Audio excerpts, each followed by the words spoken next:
Good morning. It's Monique from Discover Paris, and we are in the apartment of Diane Anthonissen, our private chef. And today, Diane is going to teach me personally how to make a cheese souffle. Should be fun. Okay, let's go to the kitchen.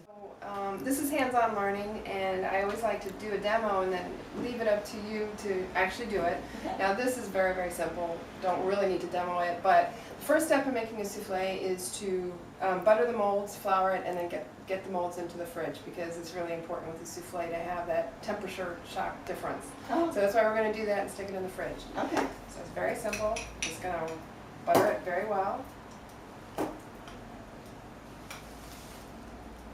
It helps if your butter is softened ahead of time. And then I'm just going to take a little flour, and I'm just going to tap it on the inside. Okay. And I have a little bowl here to capture the extra. And really tap out that excess. And that's it. Okay. I'll Your try. turn. Okay.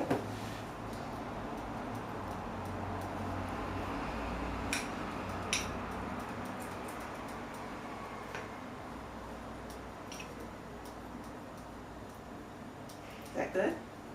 Oh, that's great. All right. Butter is soft now. Okay, next flour. And tap it along the By sides. the sides. And at the end, whatever's left over here, we'll throw back in. Okay. Okay. So the ingredients to make a cheese souffle are right here. It's just a few ingredients. We've got butter, flour, milk. We're going to do a Parmesan cheese souffle, so freshly grated some Parmesan cheese. And we've got some eggs that have been separated. And then we're going to add a little bit of flavoring with some cayenne pepper and some nutmeg. Cayenne pepper. We're going to do first, Diane. Well, the first step of making a souffle is to make a roux blanc. So we're going to melt some butter into the little casserole pan. Okay. And after it's melted, we're going to add the flour. And then we're going to cook it for just a minute or two without it getting colored. And so that's Okay. all you do. Okay, butter, flour. And I'll turn on the burner for you. Great. There we go. Is this a copper pot? This is. Okay. I wish I had one. I love them. All right.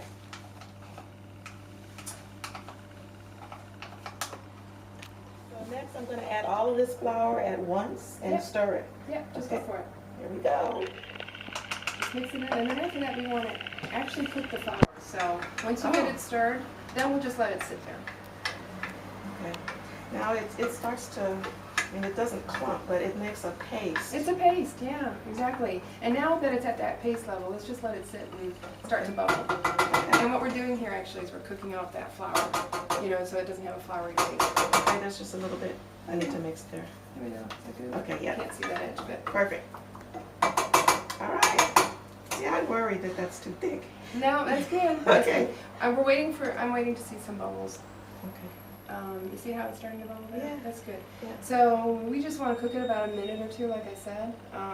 You can cook this longer, like in Creole cooking in Louisiana. Mhm. Not that I'm from the South, but anyway, you can get a really dark color. Right. And Right. so there you That's go. the roux for gumbo. There you go. But this is the roux for souffle.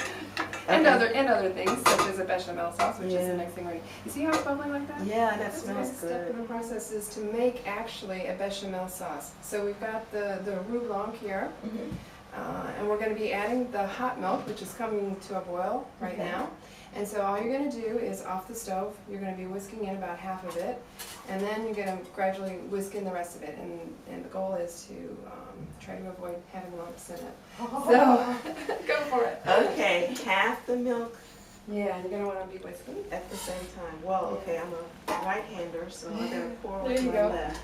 Yeah. Half the milk is going in. Okay, and whisk.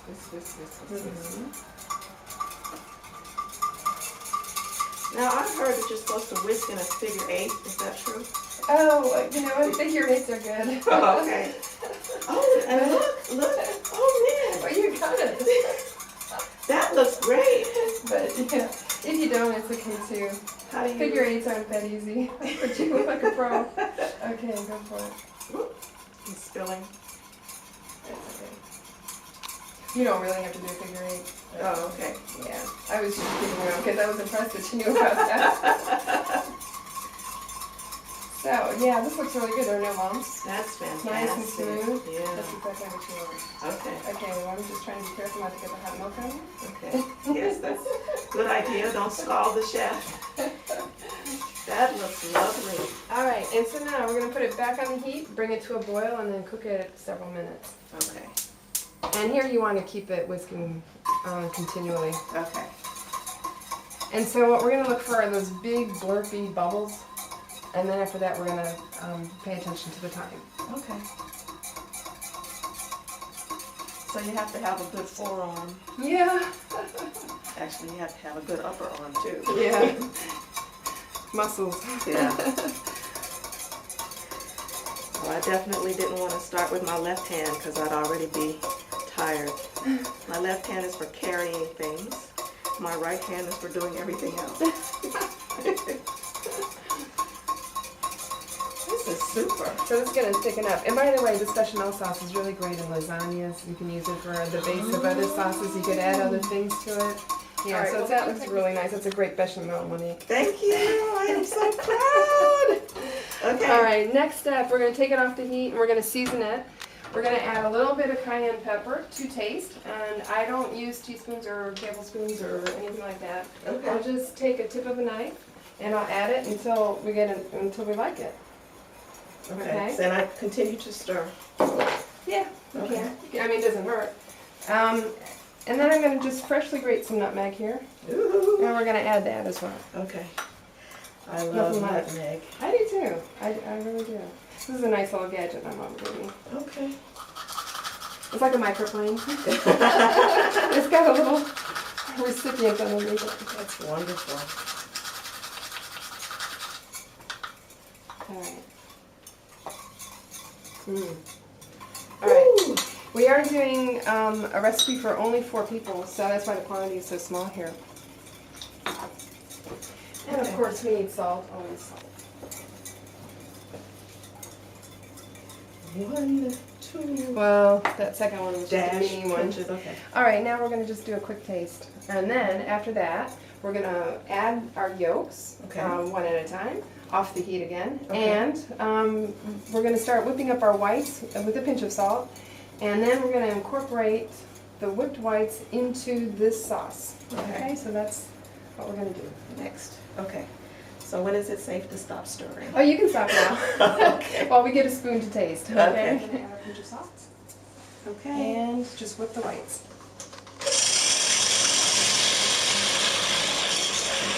You can go on to a little more.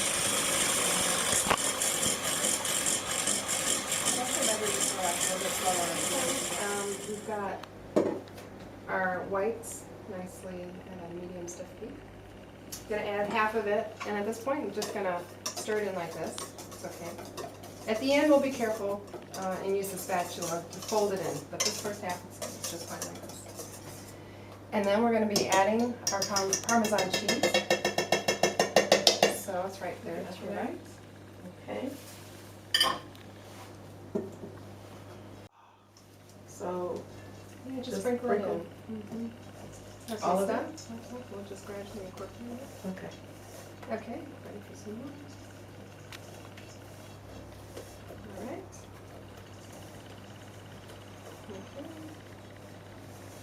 Okay.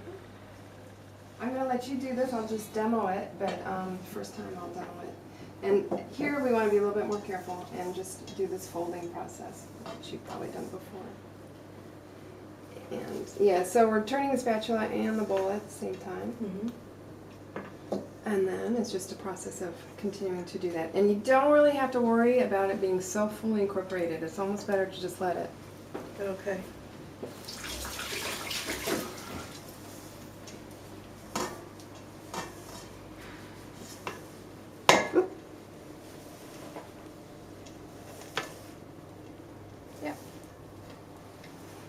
Pour the batter into the ramekins. And we've cleaned up the edges, and we're going to throw it into the oven and then wait for them to rise. And I've got the rack on the bottom, and I've got the heat coming up from the bottom also. Again, the theory is to help push up our souffle. All right, so now it's going to be about 20-25 minutes. We'll see. Very And good. meanwhile, we've made our mustardy vinaigrette, and now it's time to just get the salad tossed, and we can put it on a plate, and then when our soufflés come out, then we're ready to go to the table because soufflés don't wait for us. All right. Okay. So, go ahead. All right, dress this out. You might not need all of that, but Yeah, you can just add a little, toss it, add a little bit more for me.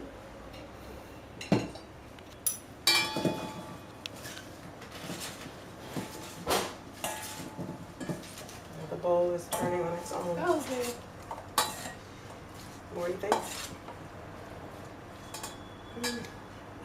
I like dressing. Okay, a lot more. No, maybe not a lot, but Okay. it is well coated, isn't it? Yeah. I think it's good. All right. Okay, go for it. I'm gonna go check those soufflés.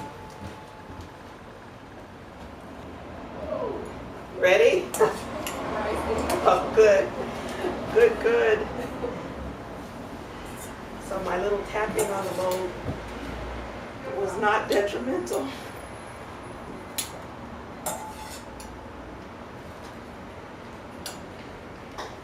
Okay. Our timing is pretty darn good. Good.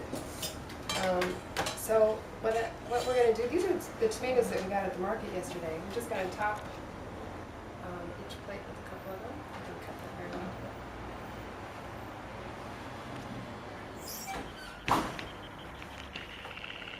Those are fantastic. Just a little bit of fleur de sel on our tomatoes. Fleur de sel. All right. Okay. Et voila. Et voila. Oh, I feel honored. There we go. Hi, Diane. Bravo, Monique. Thank you. It looks lovely. I can't wait. Let's have a toast. Here's to soufflés. Here's the soufflés.